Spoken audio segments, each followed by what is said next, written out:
If I started over in Warzone as a complete beginner, here is the exact loadout I would be using. Prioritizing weapons with minimal recoil, high damage, and that are easy to use.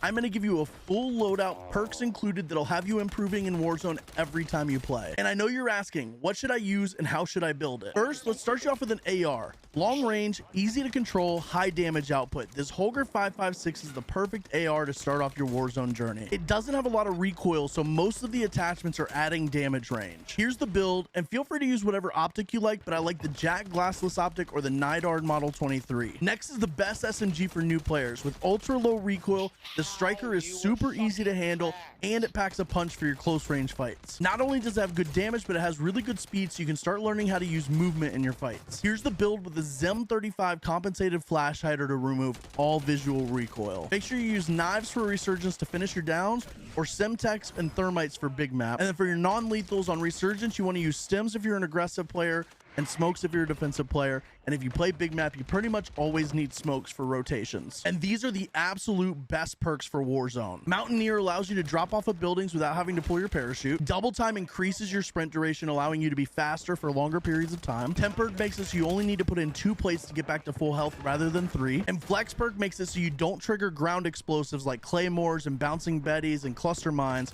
which will save you so many frustrating deaths. And that's why